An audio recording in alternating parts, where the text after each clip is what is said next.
So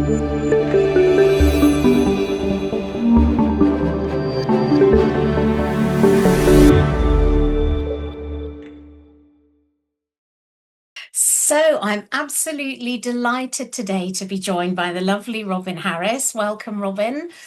Thank you so much, Deborah. I'm so looking forward to this. Yes, me too. So let me introduce you to Robyn. She's a well-being practitioner and a speaker and author dedicated to helping people to reclaim their health, vitality, and joy.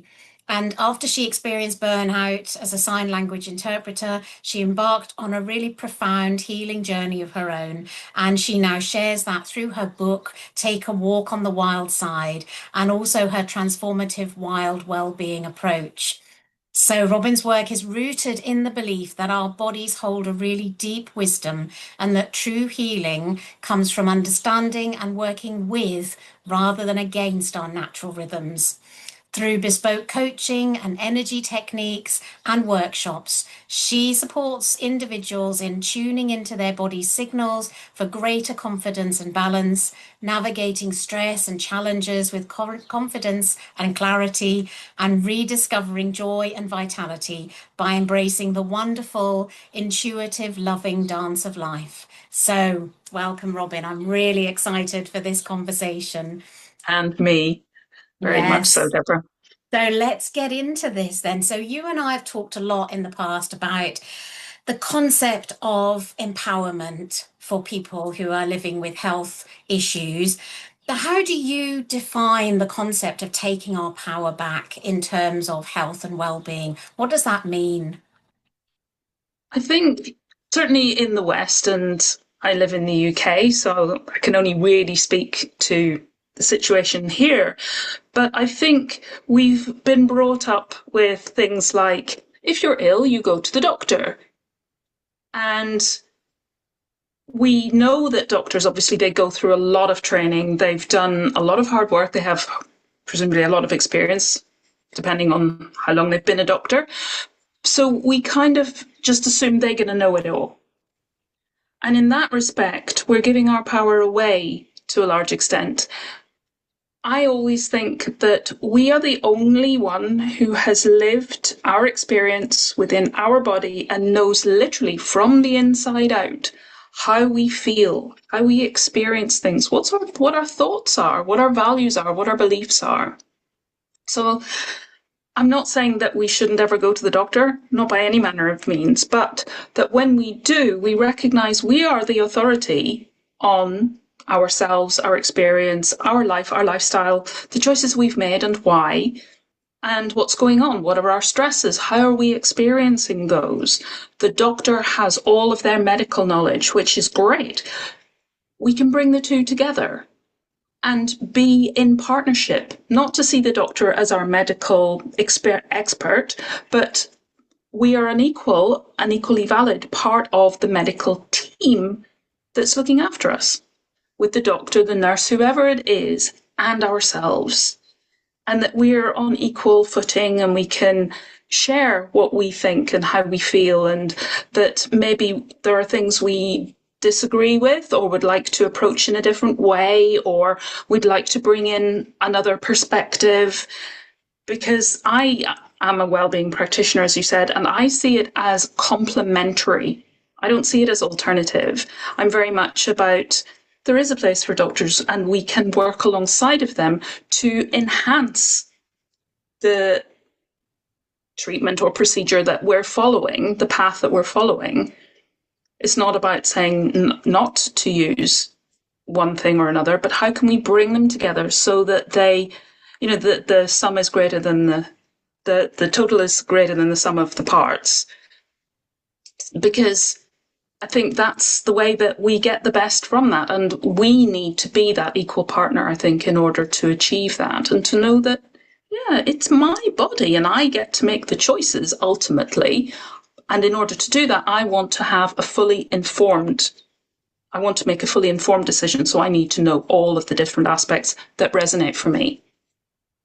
Absolutely. I think this is something that we're both equally passionate about. This is just so important, isn't it, for people to have that partnership. I think the word partnership is really crucial there, isn't it? And choice, to feel that people have choices, that people have, are empowered to make choices about their own health and well-being and what's right for them, to know, to trust their own instincts about what's right for them. Absolutely, I 100% agree with that. So, can you share an example, maybe from a client or maybe your own personal experience, where reclaiming that power has led to a breakthrough in their health? And it's not specifically a medical partnership example, but I worked with somebody a few years ago. And that when they first came to me, they said, going into the office every day is like a little death. Mm. So I explored that with her, and what did she mean by that? What was her work? Why did it feel like a little death? And she'd started working for a company doing one particular role, but as is not uncommon, the company was bought by another company and then bought by another and then bought by another. And her job was constantly shifting and changing to the point where she was basically clocking in and clocking out. And it was like being in a call center, which is not what it had started out as. And she hated it. It was not what she wanted to be doing. It never was, to be honest, but the more it had changed, the further away it had got from what she wanted to be doing. And so she was stressed and just didn't feel like she fitted into that role. She was so unhappy that her body was telling her that. Her body was saying, I'm not going to do this anymore.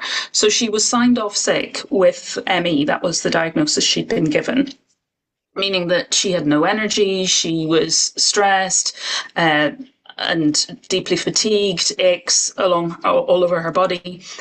And in the exploration that we did, she was able to pinpoint why she felt stuck in that job, why she had chosen it in the first place, why it wasn't working for her, what she actually really wanted deep down inside, what her ideal job would have been, and why she didn't feel able to go for that.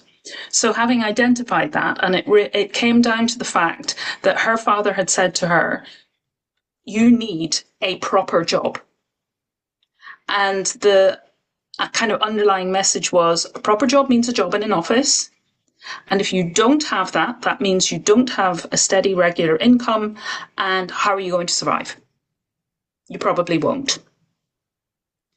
So that's why she had found an office job with a steady income in order to survive. But deep down inside of her, she wanted to be a well-being practitioner. And she had trained in Reiki and a range of other modalities. So having done this exploration together, she decided to leave her job, which she did. And having been signed off sick with ME, she knew she needed an income still. And she was then able, on having left the job she hated, to find another job. And she started working just as a temporary while she did some other training to get her to where she wanted to be. She was in a sales job that kept her on her feet all day long. So the ME had disappeared. And she was able to recognize that that was because she had come to that understanding of why she was in the job she was in, why she hated it, why it was having the impact on her well-being, and that she could take her power back, leave the job she hated, go on the training to become what she really wanted to be, and her energy came back. That's extraordinary, isn't it? It's amazing how many people are enslaved to the idea of a proper job, isn't it?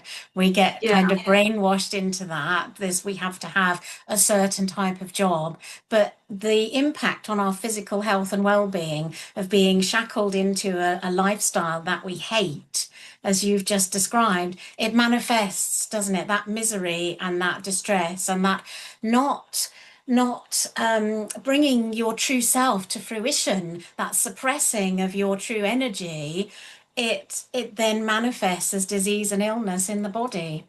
Do And you as you find Bessel, that? absolutely. And there's research that shows that when we're holding things in and not allowing it to express, it does cause physical symptoms. And you think of books like Bessel van der Kolk's When the Body Keeps the Score, and Gabor Mate's When the Body Says No. And also, we talked just there about suppressing. We think we can suppress the things that maybe we don't want. So anger, frustration, I hate this job, all of that kind of thing, but still experience joy. But we can't. There's also been research to show that if you suppress the emotions you don't want, you can't choose. That means you're suppressing all of them. Yeah. So when we're in a job like that and we're feeling frustrated, but we're just pushing on through, then we're effectively taking away our joy because we're not embracing all of our emotions. Pushing down one pushes down all of them, but also pushes down our energy. Because if you have a beach ball in water, to hold that beach ball under the water takes a lot of energy. So to push through, to hold back all of those emotions that are screaming to be expressed is exhausting. Yes, absolutely. That's an amazing analogy. That really is powerful, isn't it? Yes, absolutely. And they kind of pop up as well, don't they? If you try and push things down, they just pop up somewhere else, and you might suppress one difficult emotion, but other things then manifest in some other way, doesn't it? You get an illness or a pain or something quite often. One of my clients said to me once, I feel like my body is telling me I'm in the wrong job and I'm on the wrong path in life. And It that, is. that is an absolute kind of breakthrough moment, isn't it? When you realize that your health is directly messaging you and telling you something that's profound, isn't it? Absolutely. So, what are the common challenges that you find that people face when they're trying to reclaim their power? And, how do you work with people to help them overcome those challenges? I think there are a wide range of different challenges that people can face. So it can be our conditioning, that brainwashing we've had in the example that I've just given, and we have a belief that we've taken on board. So it's not our own particular value. It's not something we've been born with, but it's that society, maybe family conditioning that, I should behave in a certain way, those shoulds, must have tos that just feel like so uncomfortable. But we don't sometimes feel that we have a choice. We don't realize that we do, that we can get to choose and we are allowed. So we can give ourselves permission to listen to our body. And if it is saying it hates this job, then we have permission to leave and to understand that our parents actually pass on, parents, caregivers, teachers, they pass on this conditioning for the best of intentions, by and large. That person who came to see me before, her father telling her she needed a proper job because he wanted her to have a good life. He wanted her to have a steady income, to be able to keep payments on her mortgage or whatever she needed, and to be able to feed herself and clothe herself. Our parents want the best for us. They're doing it, though, from their perspective. And I think anytime we ask people for advice or help, we have to remember it's their perspective. So we can listen, we can take that on board, but filter it through our own values. So I think the conditioning that we've had, the breaking free from family and the way that families want us to live for the best of intentions, but they think, you have the rules and the values within the family. And to break out of that is really challenging. To go against your parents or to be different from your siblings, to be that black sheep sometimes. But quite often when they see that you're happy, hopefully they will go, wow, that's amazing. Cheer you on and maybe think, I'd like a little bit of what you've got. So to give ourselves permission to be different if that's what's right for us.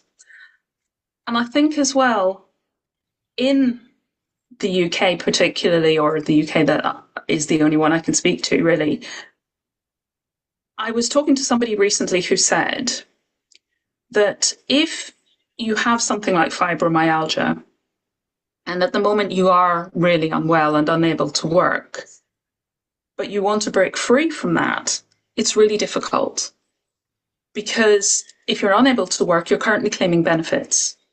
And to claim benefits, you have to go into the medical system. But if the medical system is not prepared to see things a different way, to accept that actually my body does know and I want to listen to my body, I don't want to just rely on pills. Depending on the doctor that you see, some of them maybe are more flexible and more open-minded than others.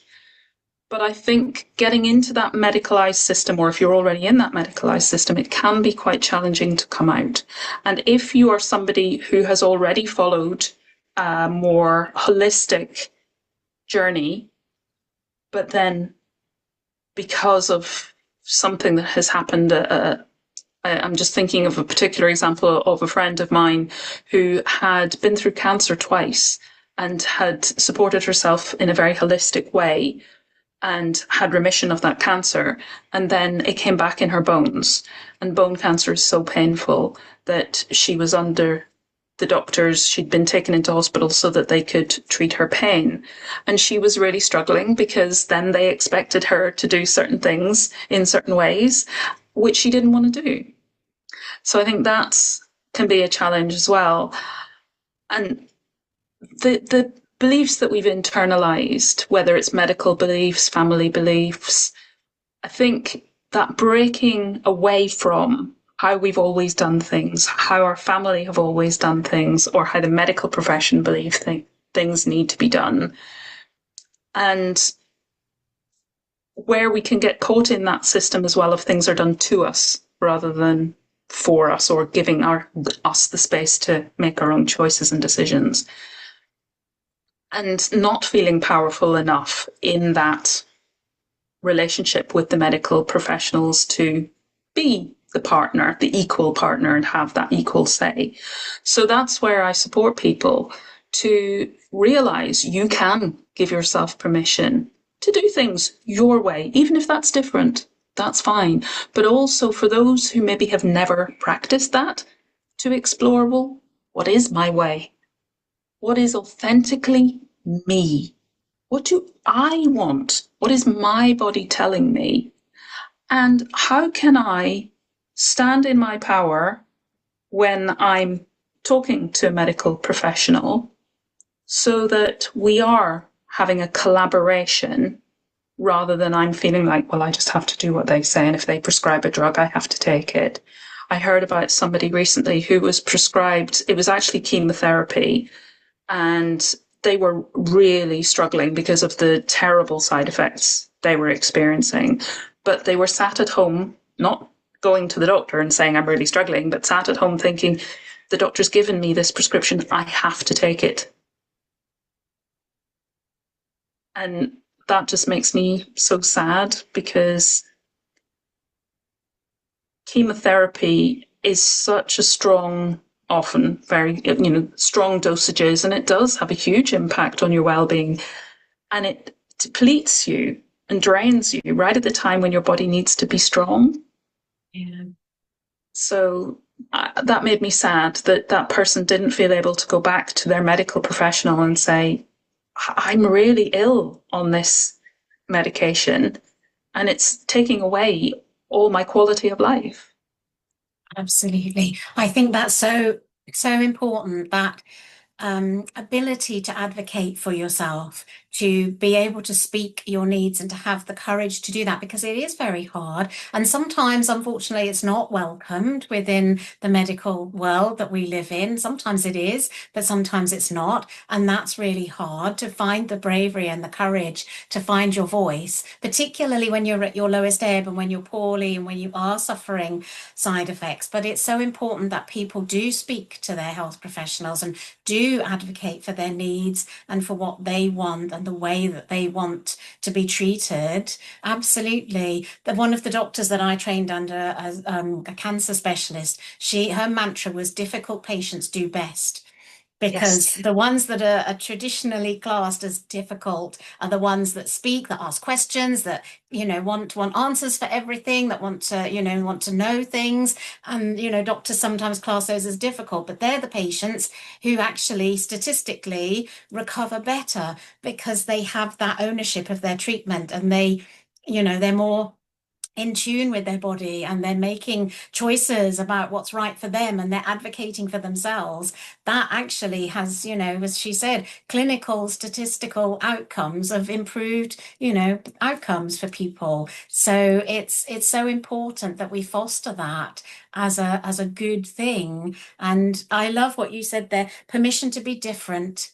Permission to be different is just, yeah, it's gold, isn't it, really? Permission to be yourself, permission to be different, permission to be weird and wild and wacky and wonderful. Yeah, And you're exactly. talking there about the difficult patient and that label, and that's another challenge that people face. And there's a book, Radical Remission by Kelly Turner, where she did some research with people who had been given a cancer diagnosis, and then after that, they experienced the radical remission, which is when the cancer just suddenly seems to disappear. And it's radical that the medical professions can't say why. But one of at least, well, there are 9 characteristics, and several of them you could take back to that's a difficult patient. That's a person who has stood up and said, I want some control over my life, my body. I want to reach out to the support networks that work for me. I want to take charge of my nutrition, and I want to think of life in a holistic way, and all of these sorts of things. So it is a good thing to be a patient. I don't think of it as difficult. I think of it as challenging, questioning, curious, interested. And if you can be all of those things, and the giving yourself permission to do that and to be a little bit different and ask those questions and demand to have the information that you feel you need, then yeah, absolutely. I think that's great. Yeah, actively involved in your own treatment. Out at the end of the day, that's really all it is, isn't it? Is a wish to be actively involved in your treatment. And really, what's wrong with that? That should be the norm, shouldn't it? Yes, because it is your body, your life. You get Yeah. to choose which is more important to me of all of the different options that are laid out in front of you. And if you want to think of quality of life, Mhm. because if it's just going to be miserable days, then where's that quality? So what gives you the best quality of life that you can enjoy your life, which is going to support your well-being? Yes, absolutely. It's choices, isn't it? It's Mm. active involvement and having choices and being given choices. That's what empowerment really means, isn't it? At the end of the day. On this conversation, it strikes me that, the idea of empowerment, it's across the board, isn't it? In all areas of your life. It's Yes. empowerment within the medical system, it's empowerment within the benefit system, it's empowerment in your personal relationships, empowerment in your career choices. Being empowered is a holistic experience in a kind of the way that you exist in the world, isn't it? And it has to be you have to be empowered in all of those areas in order to truly connect in with what we're talking about here, your inner healing, your inner health, your vitality. Absolutely. And if we could all experience that, what a world we'd be living in. Absolutely. That would be incredible, wouldn't it? If we could all achieve our full potential through doing that, it would be amazing, wouldn't it? So, thinking about your book, what inspired you to write your book, and how does it relate to this idea that we're talking about taking your power back? My book is my story. So basically, in that, it's how I realized I wasn't taking my power. I was living in victimhood, and how coming to that realization and the health challenges that I experienced kind of gave me that nudge from my body. And my body was saying, no, no more. Change. If you don't change, nothing's going to change, which was a hideous prospect.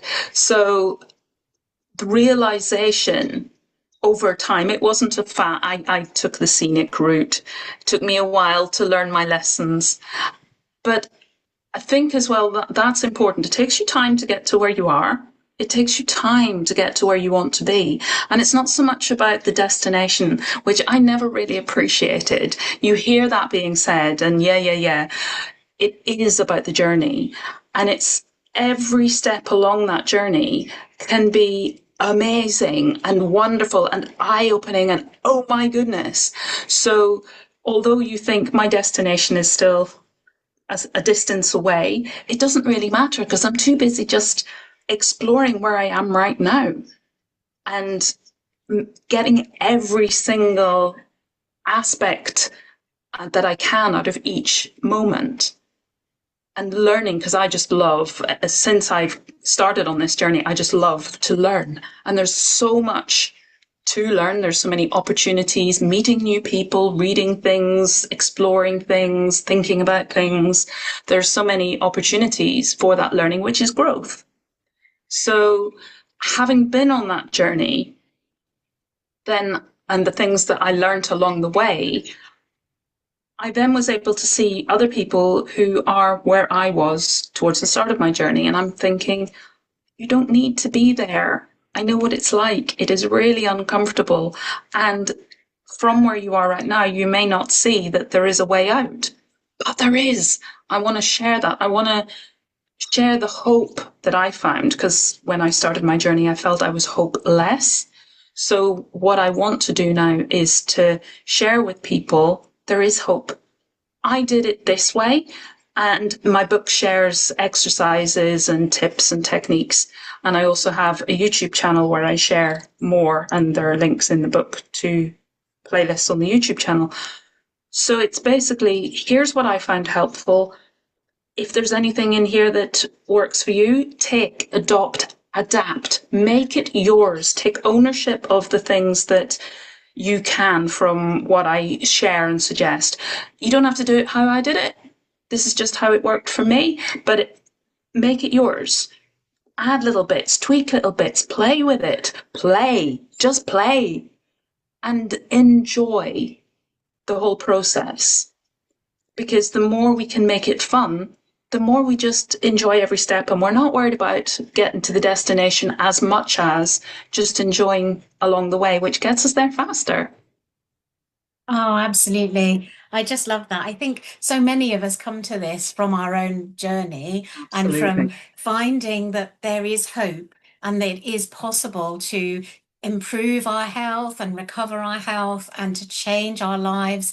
And once you know that, you want to share that with other people. And like you say, the journey might be, it's unique for everybody. The answer is different for everybody. But even just having that hope and the empowerment that it's possible and that people can be, maybe inspired by your story to think, okay, maybe I'll try. But I think as well, that idea of it being the journey, because it feels overwhelming, doesn't it? You and I both know we've both been down in that deep dark hole where you just think that it, to see a different life, to change your job, to change your career, to change everything, it's like an enormous quantum leap that you feel you could never possibly accomplish. But actually, when you break it down into just it's a journey and you don't have to get there all in one go. And let's just enjoy the journey and let's just explore, be curious, make small changes, tiny changes, even the smallest shift, I'm sure you'd agree, can take you to amazing places with just a little bit of a shift. And that's all it is. And I used to think that, oh, my problems, they're so big, they're painful, they're scary. Yeah. Doesn't that mean that the solutions are big and painful and scary and complex and overwhelming? No, it really just is very small, very simple steps done again and again and again and again. And once you start out, I think they build their own momentum because you start with something so small that feels possible, even if that is only today I will keep breathing. Yeah. Today I will tune into my body and sit with it for a minute, because that's all I can manage, or 10 seconds. And then tomorrow I'll do another 10 and another 10. And then next week I'll do 20. And it builds its own momentum because you get to see how it's changing. I feel different. And I can get back into that feeling different. Yeah, okay, sometimes I slip out of that feeling, but I know what it feels like now. I recognize it. I know where it is in my body and how I experience that. And I can get myself back there. And I Yes. can be in that feeling longer and longer and longer. I get to choose. I can pop in and out of it. And then I build my emotional intelligence and emotional literacy and flexibility. And you don't want to stop then. Yeah.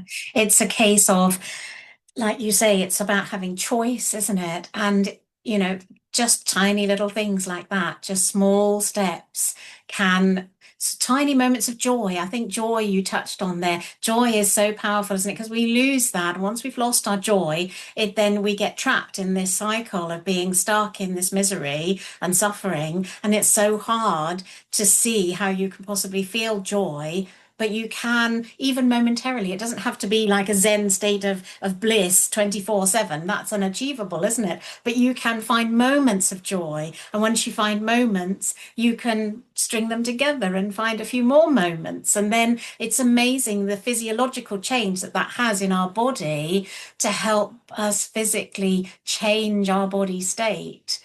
Joy is one of the keys, isn't it, really? Finding joy.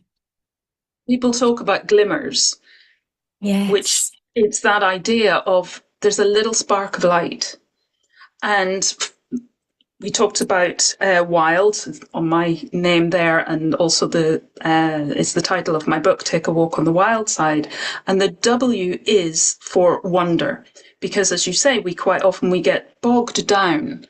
And it might be in ill health, it might be in worries about the future. Certainly, there are a lot of things being bombarded at us 24/7, 365 on our mobile phones, on the news, on all those notifications pinging all the time, with the state of the economy and what's going on in the world, that are just weighing us down constantly. So we can get cynical, we can get jaded, we can get disillusioned.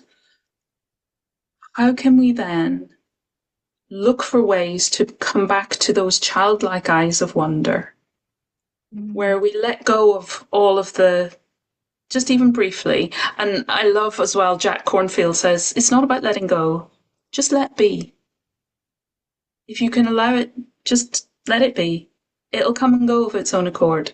It's the idea of the blue sky with the clouds that just float past. I don't have to engage with them. I don't have to worry about them. They'll move on of their own accord. So when we can do that and know that inside of me there is still a child who's excited, a child who's curious, a child who has deep empathy and understanding and connection with the world around it, with itself, with people around it, we can get back to that. Again, that is a choice. Where is that part of me inside of me? It's still there. It's maybe covered under all the layers of worry and responsibility. And that's another thing. I used to feel so responsible for everything until I learned, no, we can take responsibility. Again, choice and empowerment. I choose to respond. I don't have to react out of my conditioning. I get to choose what I do. I get to choose what I say. I get to choose which path I follow. That is my responsibility, which is a responsibility to myself to do the best that I can do for me, which is where the idea of self-care and selfishness, we think that self-care is selfish, but it's not. It's the best gift we can give ourselves, but also to those around us. Because if I take care of myself, I will be happy and I will be, I won't be bogged down with all these other things which can make me irritable and miserable. But if I'm taking care of myself, I'm happy and I want to share that. I want to Okay, spread joy. enables. Exactly. You can be your best self for everybody then, can't you? You can give out of goodness out to everybody if you're full of goodness. But if you're drained and empty with nothing in you, how can you give anybody anything of any value, really? Absolutely. I love the fact what you're saying there. It comes down to a lot of choice again, doesn't it? Empowerment and choice. Those two things are so intricately linked, aren't they? And when you have choices about how you respond, choices about how you live your life, that's when you step into empowerment, isn't it? And when Beautiful. you know you have choices, you know you're not trapped. It's such a sense of liberation. Mm.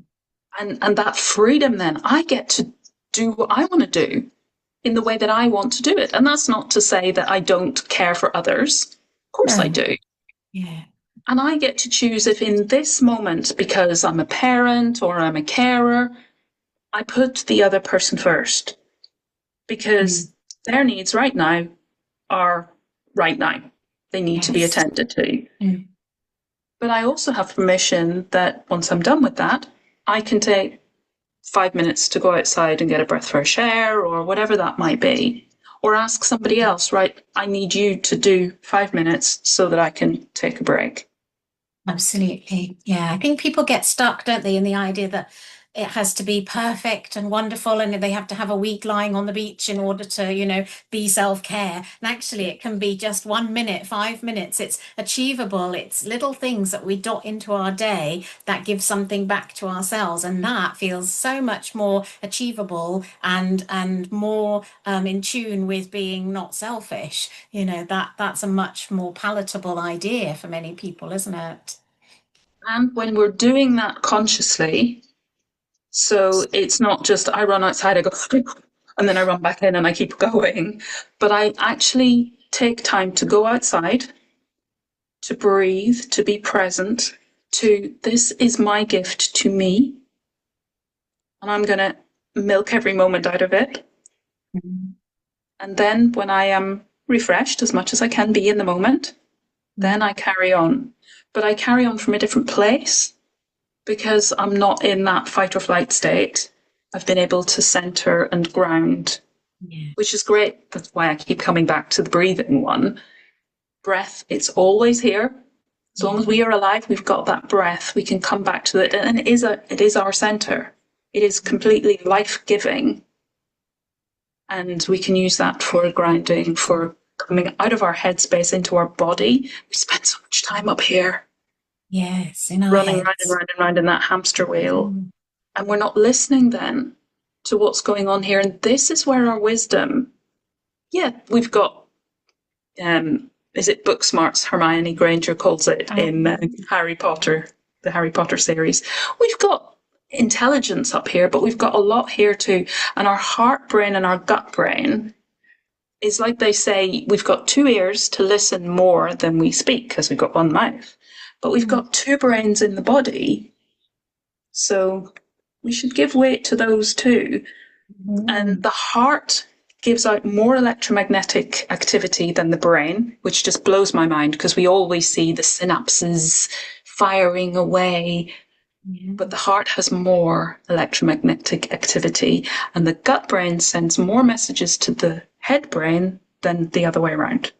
Yes, that one completely blows me away. That the body is sending more messages to the brain than the brain is sending to the body. We think it's up here that's in charge, sending the signals. No, that brings us to the next question nicely because you've talked a lot about the body wisdom and it's your big thing and how the idea of body wisdom connects to personal empowerment and how those two support each other. Talk to me a little bit about that. I think we need to start with getting still. In our society today, we've talked already about those notifications, news, phones. It's constant noise. Where in our lives is there the space to be quiet and to be still? Because our body wisdom is very quiet. It whispers to us. It's that quiet knowing. And there are many different ways that we can tune into that. You can use muscle testing and kinesiology. You can just sit and listen. various different things that you can do, different practices, different energy work. But it's so important to give ourselves that time and again, permission to take the space and time that we need and just get curious. Just tune in. Be still, be quiet, and listen to those little inner nudgings. And different people may experience that in a different way, depending on whether maybe you're auditory, visual, kinesthetic. Do you feel it like a feeling? I'm quite kinesthetic, so I just have a feeling. Other people might get a little, yes, or no. So, like your friend, your person who said, "My body's telling me I don't want to do this job anymore," or my person who came and said, I feel like I'm experiencing a little death every time I go into the office." That's your body saying no. Versus what lights you up, what makes your heart sing. Or like Elizabeth Gilbert says in the Eat, Pray, Love movie, when she goes to the guru, I think it's in Bali, when she goes to see the guru, and he says, "Smile with your liver." So what makes your inside smile? Or I heard somebody else talk, he said, "Smile with all four cheeks. These ones and those ones." So what is it that makes you smile like a little child or chuckle? I think one of the best sounds in the whole world is a kid laughing. What gives you that? So just get curious and explore. And you can explore the things that don't feel so good as well, because then you start to know, oh, that's a signal that my body's slipping into somewhere it doesn't enjoy, doesn't really want to go. That's my signal, that's my nudge to go into the things that light it up. And then I call it a body vocabulary. We build a vocabulary of, those are my nudges to move along, go somewhere that you enjoy. And those are my signals that I'm there or I'm close to where my body's going, doing that little kid wonder thing. Yeah, And absolutely. the giving permission, we have to be compassionate with ourselves, because when we start giving ourselves permission, we have to be compassionate. You know, this is going to be a challenge. This is a learning for me. I maybe haven't practiced this for a while. Forgive ourselves for maybe not putting ourselves first and giving ourselves permission that we can, and being compassionate as we learn how to do that along the way. Mm-hmm. Yes, I think that's so important, because we are disconnected from that very quiet voice and those very quiet signals. And I find often when I'm working with clients, they just don't know. For the first few weeks, sometimes months, we're asking those questions. We're sitting with the body and they're saying to me, "I just don't know. I don't know." And, I don't they get recognize my frustrated. own voice. Yeah. They're so frustrated with themselves, and we just explore, and we just keep, but the more you do it, the more you practice, the more you sit, it always amazes me, because as I say, I have clients who really struggle with this and who don't know, have completely disconnected from that inner voice. And the more we talk about this and the more we just work on other things, but around connecting to ourselves, being compassionate to ourselves, working on trauma work, all sorts of things, and then suddenly they say to me, "I think I need," and it's like, yay, because they've suddenly got that signal. And instead of being lost and confused, and of course, when you get that signal, when you feel that, you are empowered, because you know what's right for you. You know what you need. You know what you need to say. You have the courage. It gives you the conviction to stand up for yourself and say, "No, I actually really feel this is important," because you've got that signal from yourself. You know what you need. It gives you the courage to speak your truth, I think. And I think this is where play comes in as well, because it is very challenging and it feels very difficult at first if you haven't practiced listening to your voice. When you were very small, I'm sure when we're tiny, we do. We know what we want. We cry when we're hungry or when we need changing. We know we have a need and we ask for it. Somewhere along that line, we've been directed away from asking for what we need and from, like you said, connecting in with that need. So just play with it. And I had done a bit of animal communication as well. And I remember going to one of my first courses on it. And she said, don't expect to get anything. Just play with it. And then you might surprise yourself and you actually do get something. And also in that, there's a lot of sort of second guessing ourselves. And is that for me, or is that, where am I picking that message up from? And can be the same for us when we're tuning into our own inner voice. Is that my inner voice, or is that something I've learned? Is it something I've internalized from parent, teacher, whatever? And it's just a matter of practice and playing with it. And I'll just try it out. And at some point along the line, it will become clear. But also starting to recognize, ooh, that voice is mine. That voice is theirs. And how does it feel? Is it that inner, oh, yes? Or is it, oh, that feels should and must, and I don't feel good with that?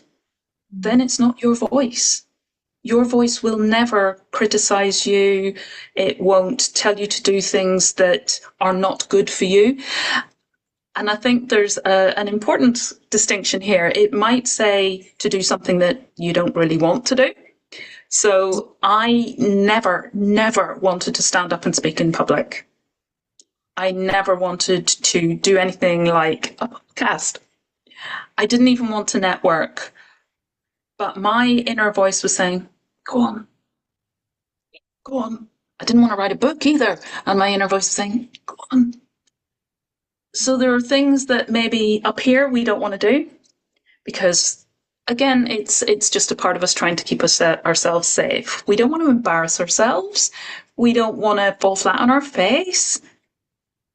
But inside, deep down, if we know it's right for us, we'll still have that. Go on.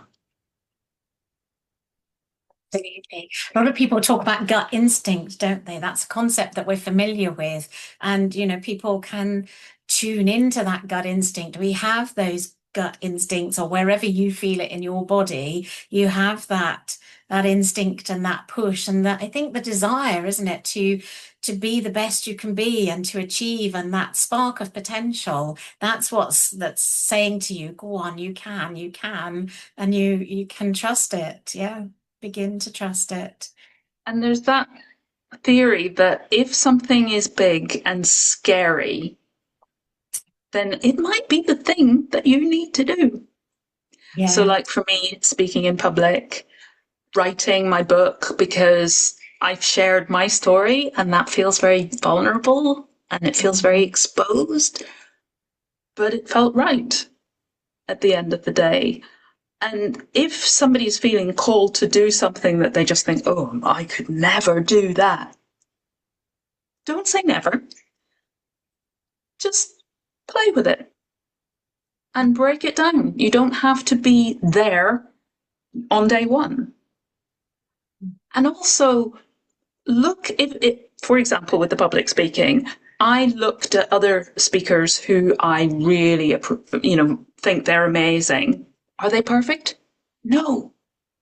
They're human. They're perfectly imperfect. And that's okay. And people don't want a speaker who's perfect. Because how can I relate to somebody who, and also it comes across as being polished and you're not speaking from the heart. You're just delivering a script that you've learned. Like a robot. We can't make a meaningful connection with someone who is just like a robot, can we? Yeah. So we don't have to be perfect. Being heart-centered, I think, is so much more, and being authentic, being our true selves and allowing that to shine. And I was saying before about being wacky and wonderful and weird. I think that's, other people may have told us in the past that we're weird or we're strange or we're odd or we're different. Yes, celebrate. Because I want to be me. I don't want to be a second class somebody else. I tried many years to do that. It wasn't working for me. So when we can be ourselves and to remember that we are who we are for a reason. We are where and when we are for a reason. I can't remember the statistic, I heard it recently about the chances of any one individual being born. It's something horrendous, like 400,000 to or million or whatever to one. Anyway, the chances are you probably would. Infinitesimally small. Yes, yes. So that's not an accident. You are where you are, who you are, when you are, for a reason. You are the only person who can bring what you bring to the world in the way that you bring it. Nobody else can do that. That's amazing. It is, yes. Just being yourself is an act of service. If you feel kind of like, oh no, you can think of it. It helps me to think it's an act of service to others and to the world to be myself because that's what I'm meant to do.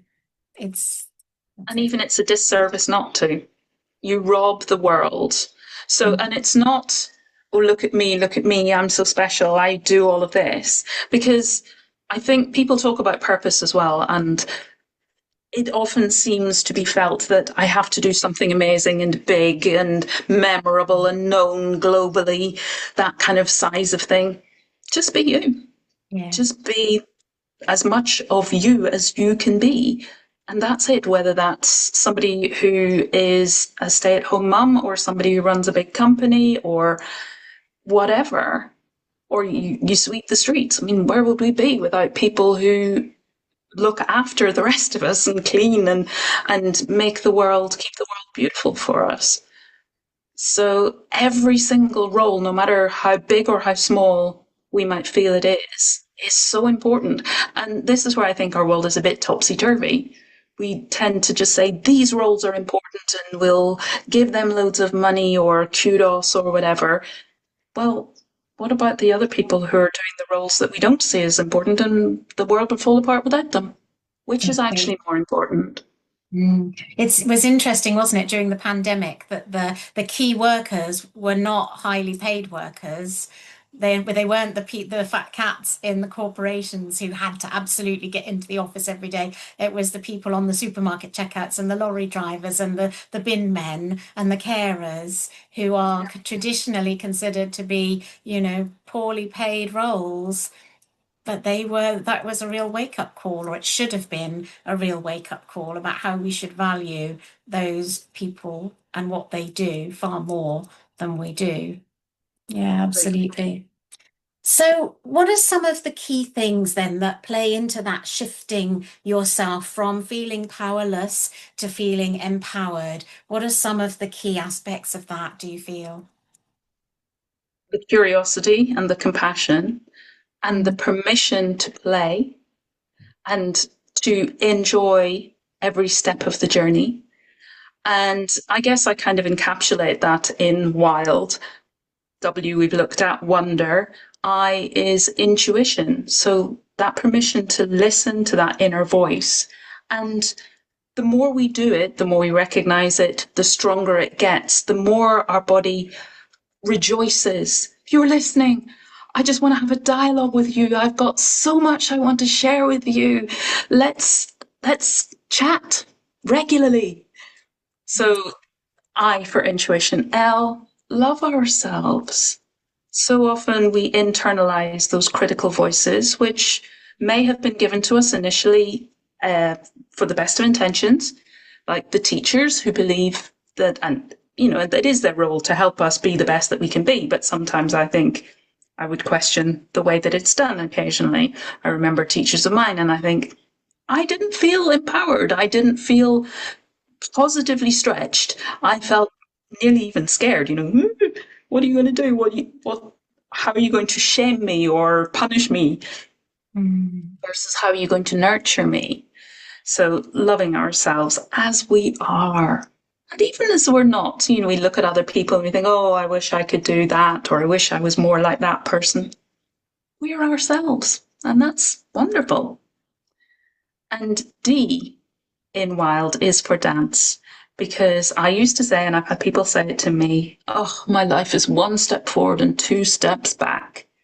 And we see that as a failure and as I'm not getting anywhere. It's just so hard. It's like pushing that boulder up the hill and it just rolls back down again. Versus if we could just see it as a dance. Life is not a competition, it's not a test. I think, as in looking at what our purpose is to be here and to just squeeze every moment and experience out of life that we can. And dance is about doing that. So it's like dance like nobody's watching. How can I really get into this moment and get every joy out of it, every experience, every learning, every growth potential, everything that lights me up from that moment? And that is dance. And the music might change, and the tempo might change, and the direction might change. But if you think of something like a waltz, sometimes you're going forward, sometimes you're going back, sometimes you're going from one side or to the other, and that's fine. It all evens out in the end, and it's all just for fun anyway. Yeah, and it's all an essential part of the dance. At the end of it, the dance wouldn't be a dance if you weren't going forward and back and side to side. Yeah. Love that So, analogy. yeah, I think it's wild isn't a set of steps, but it's just a way of how can I see me and my place in the world and the world around me as a whole as the most nurturing and the most supportive and the most beautiful and wonderful that I possibly can. Because having that kind of a perspective on life is supporting our well-being. It's that uplifting versus that diminishing, depleting. Yes, and ultimately that's what fuels health in our cells at a cellular level. Our cells can be as healthy as they can be. Our bodies can work as effectively and as efficiently as they can. Whatever health condition you might be living with, the body is going to work its optimal that it can do if you're living in that way and experiencing all those positive feelings of joy and self-compassion and curiosity and yeah. Because they know that having those higher vibrational emotions are what help us to function and be as healthy as we possibly can. And Mhm. the lower vibration emotions are what pull us down and can lead us to feeling quite ill. And I've experienced that for myself, so I don't want to stay there. Mhm. Life takes us there now and again, but I think it takes us there to learn, to offer us another opportunity to heal, to grow, to develop, to evolve. Absolutely. It's that learning again, isn't it? Empowerment. Learning is just another form of empowerment, isn't it? We are empowering ourselves through learning, through experiences. Every single thing we experience teaches us something if we allow it to, if we remain curious, and then we can become empowered. And self-compassion, that love for self, has been for me probably the hardest thing, but also so transformational. The more we can turn compassion towards ourselves and start to treat ourselves as any human being deserves to be treated, rather than all of the negative and cruel and unkind things that we think about ourselves and we say to ourselves, particularly when we live with illness or we feel like we've failed in some way, or we haven't got a proper job, or we're not achieving some standard or other that was, put on our shoulders from a young age, or particularly with illness, we lose the ability to do those things. We lose the ability to do all the things that we feel we want to do, or we should be doing, or we want to do.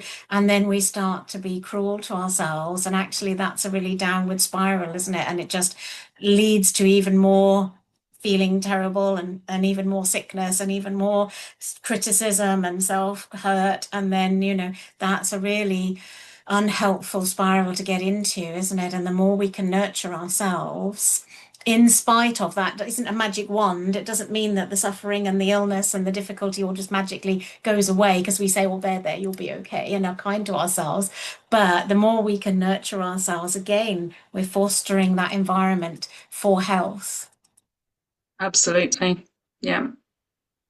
Yeah, it's a powerful lesson. As I say, it's not an easy one, and we're all a work in progress. We all naturally do these things. None of us is perfect at any of this, but it's a journey. We're all learning, and that's all we can do, isn't it? Oh, I've absolutely loved this conversation with you, Robyn. Thank you so much. I feel as though I've learned so much from you and such a fascinating topic. So important, I think, for everybody who's living with any kind of health troubles and any kind of distress in their lives to look at it through the lens of empowerment and what's empowering them and what's disempowering them and how they can change that narrative. So very, very interesting conversation. Thank you so much. How can people who want to know more about you and your work, how can they find you? How can they get in touch with you?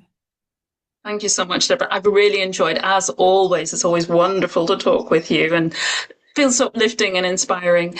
If people want to find me, I am on YouTube as wild w-i-l-d-tv, so wild TV. I'm on Facebook, I'm on LinkedIn, and I'm on Instagram. And usually if you search for WILD Wellbeing, you'll find me. But also you can go to my website, which is currently, but will shortly be changing. It's currently equenergy.com. So that's EQUENERGY.com. I say it's going to be changing, but I will still have a redirect from there to the new site. And there are there's a contact me button, there are resources where you can find all my socials links and everything on there. Super. And I'll pop all of those links in the comments underneath the video as well. So thank you so much again, Robyn. It's been an absolute joy. Thank you. And from me, Deborah, thank you.